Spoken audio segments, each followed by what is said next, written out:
You ask Tiger to solve. This deals with linear equations with one unknown. The final result is x equals 19. Let's solve it step by step. Simplify the expression. Expand the parentheses. Simplify the arithmetic. Multiply the coefficients. Group all constants on the right side of the equation. Add 126 to both sides. Group like terms. Simplify the arithmetic.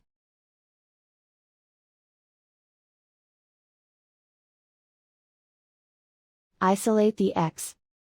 Divide both sides by 63. Simplify the fraction. Find the greatest common factor of the numerator and denominator.